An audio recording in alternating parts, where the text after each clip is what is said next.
Good evening and a very warm welcome to First Issues. Long queues and delays at our border posts are not just nuisances to be suffered by the public during big cross-border religious festivities or major public holidays as we're having right now. These are just congestion issues that are usually addressed by extending operating hours. The true cost of border delays is much broader. It goes beyond affecting the livelihoods of informal traders, who are typically women trading in agricultural products and industrial goods and making great inroads into alleviating poverty at a fundamental level. It even goes beyond consumers and producers having to pay more for imported goods, which, by the way, form the bulk of all we consume in this country and therefore directly impact the cost of living.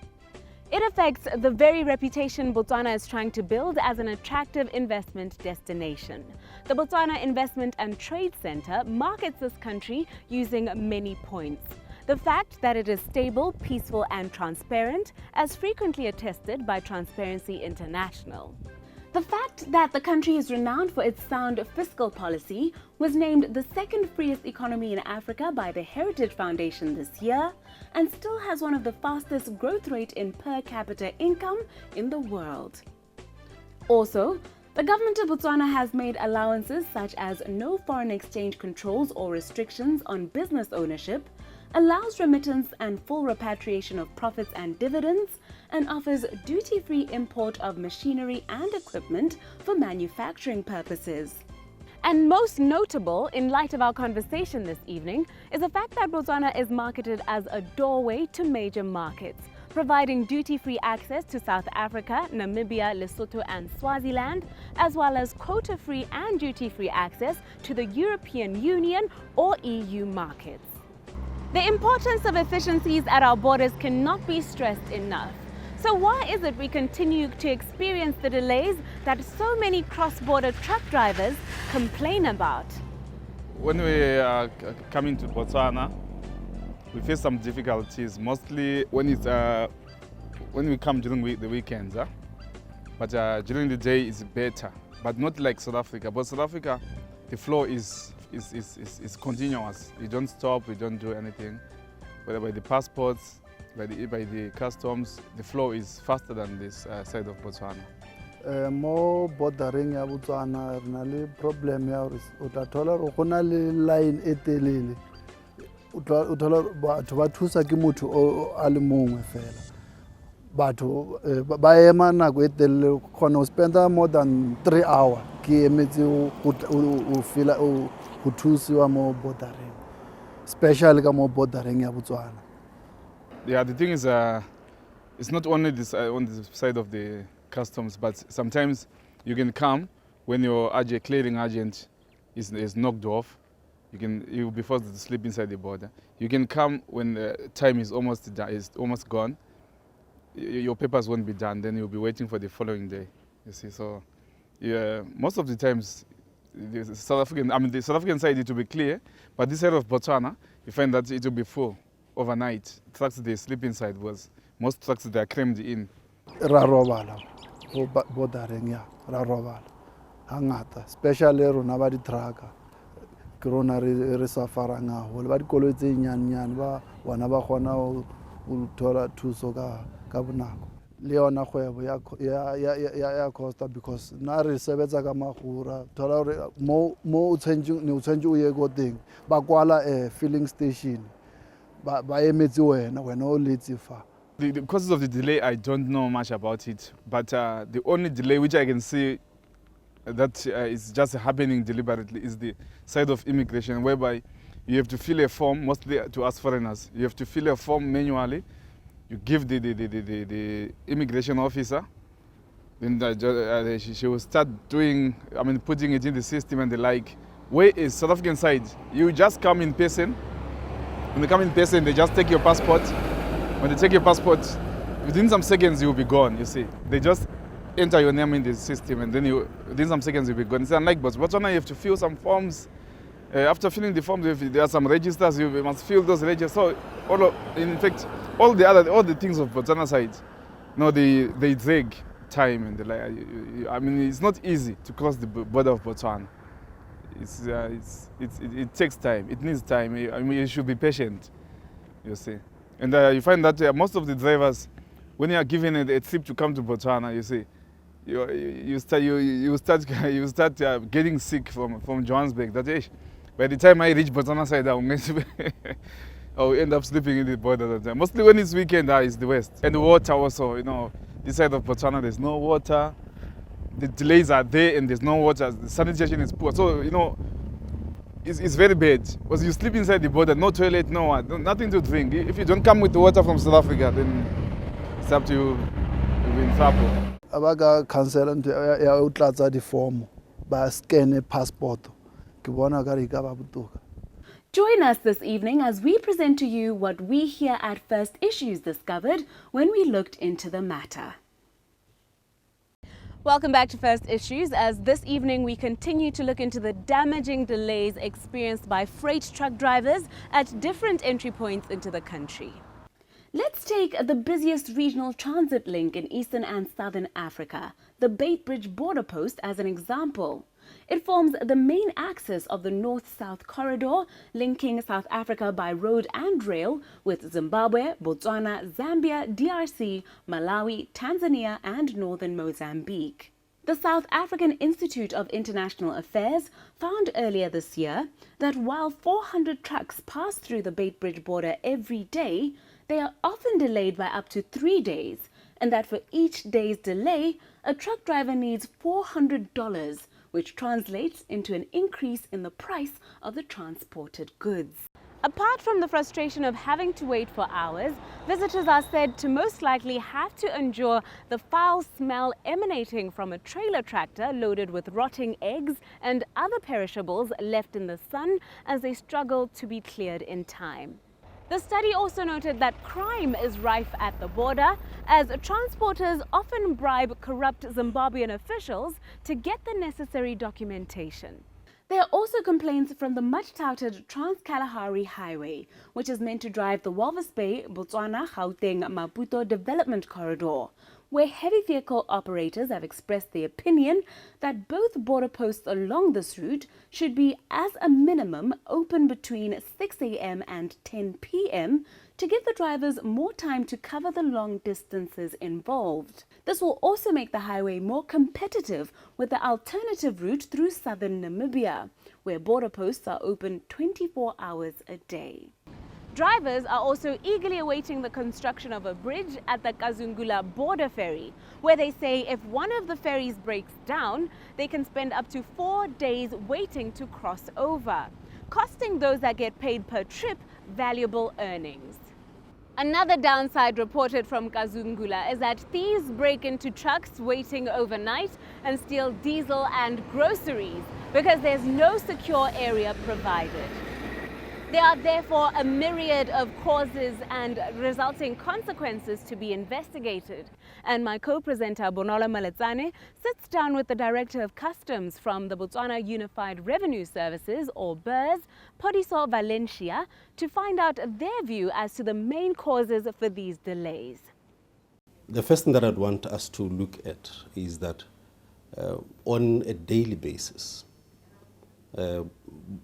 goods coming through the border are such that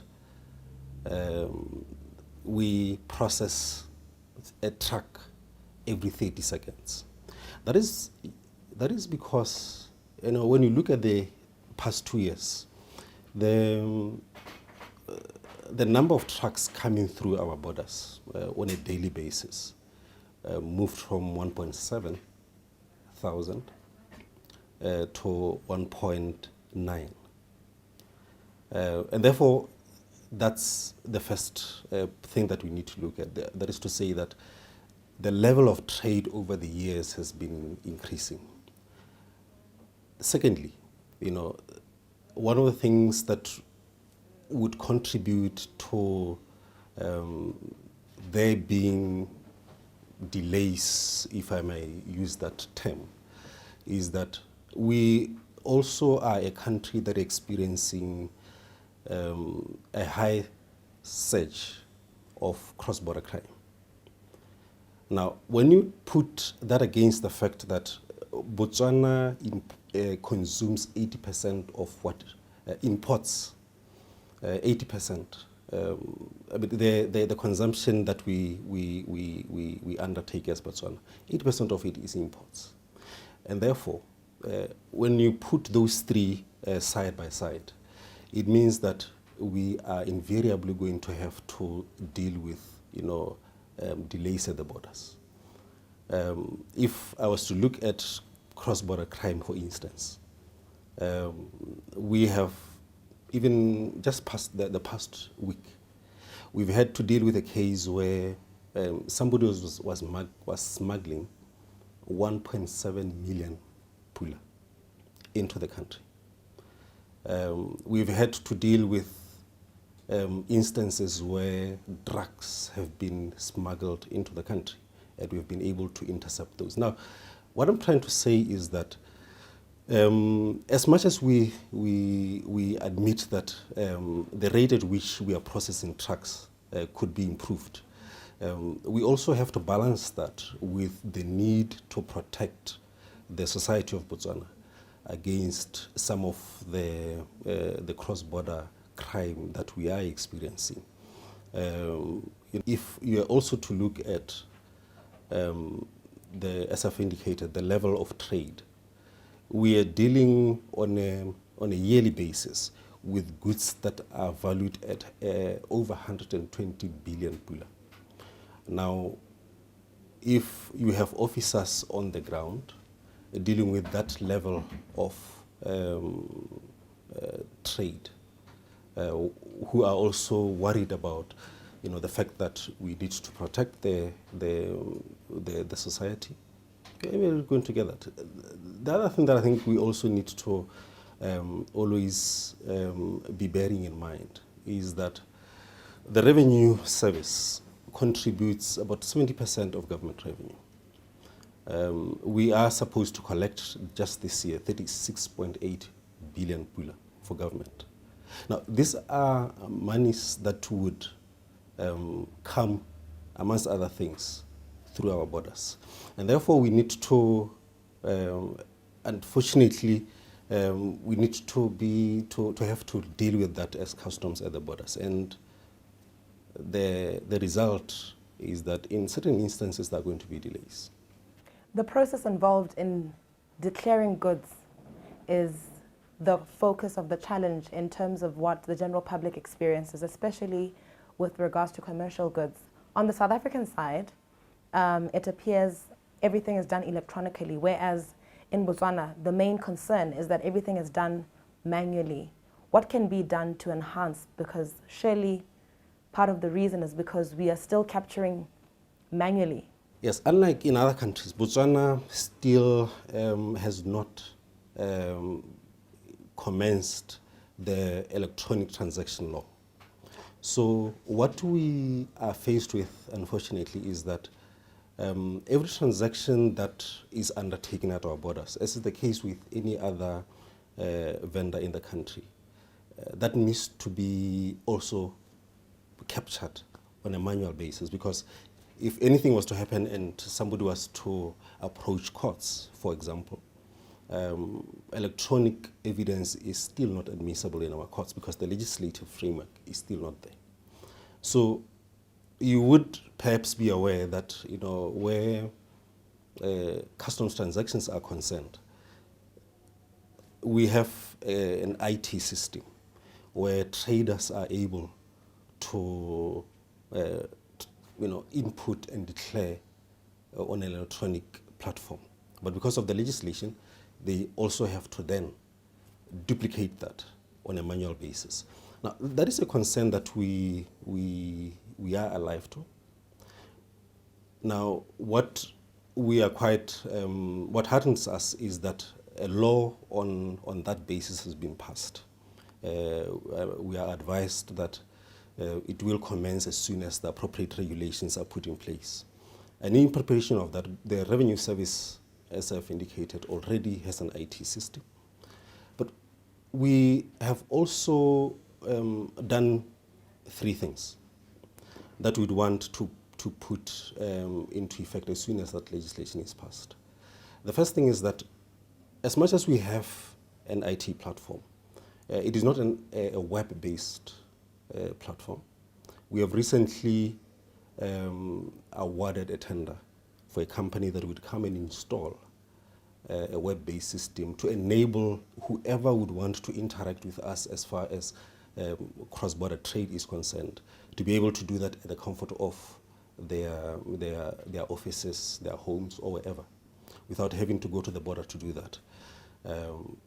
The second thing that we are doing, just last week we've entered into some agreement with our SACU colleagues, including South Africa, where we'd want to connect our IT systems, such that once a trader has declared their goods in South Africa, that information instantaneously reach BRS web server, and we then process even before a truck leaves, say, Johannesburg or Pretoria, as a means of dealing with some of the delays that we have identified and we acknowledge.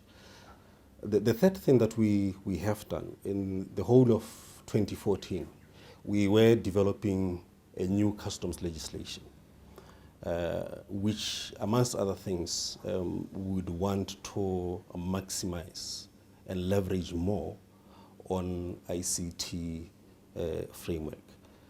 That is a legislation that we are just in August we completed that, and we advised that in September drafting instructions were submitted to the Attorney General Chambers, and we hope that that legislation would go a long way in addressing some of the issues that we are dealing with today. Now, the current legislation that we have was enacted in 1964.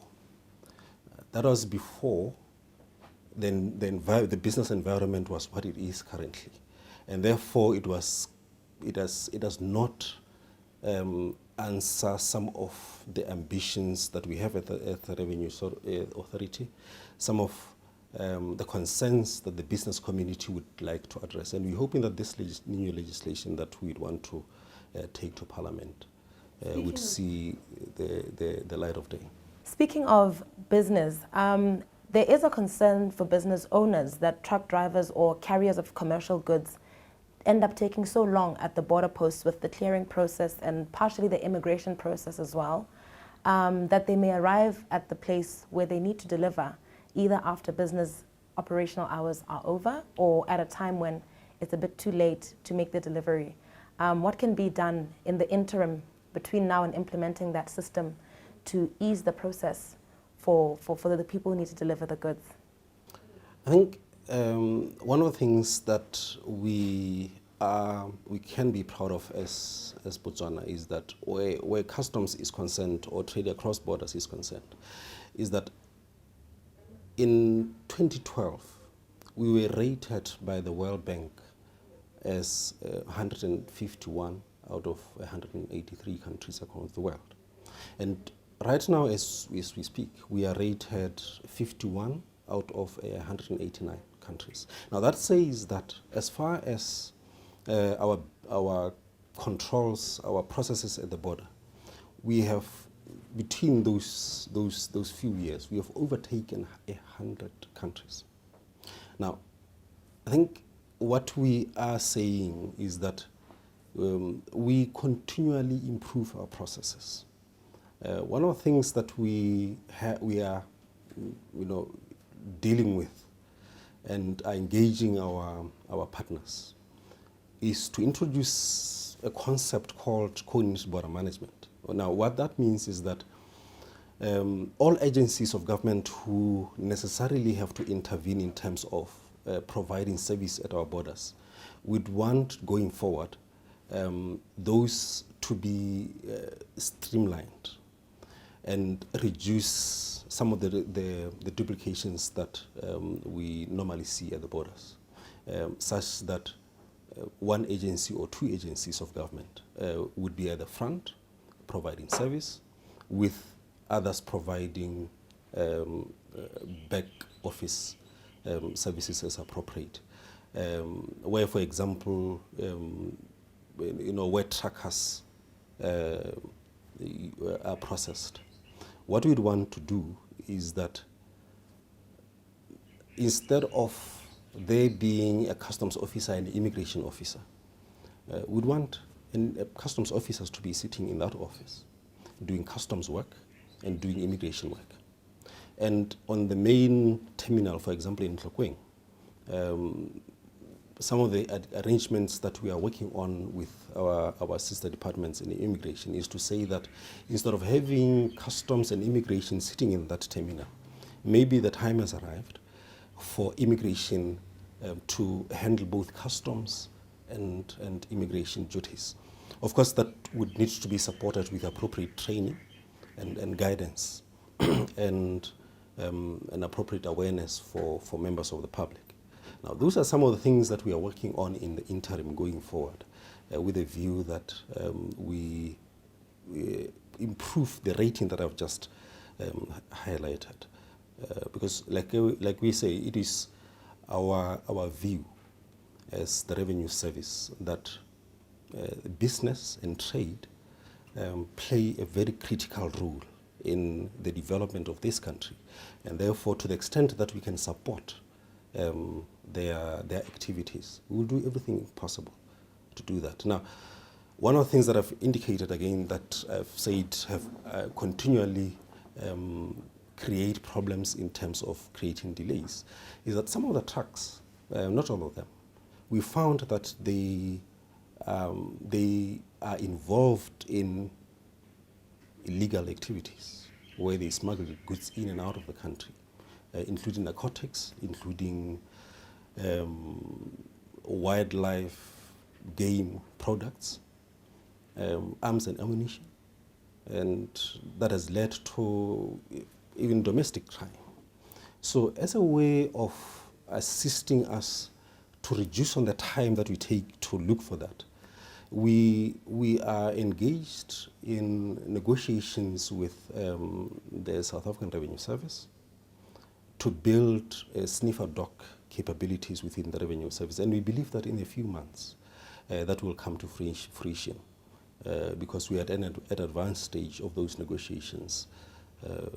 As a way of, as we've indicated, that in the meantime, what can we do to reduce on some of these delays that we see. We will be waiting, like those truck drivers held up at various border posts, to see these improvements materialize. Up next is another issue of interest.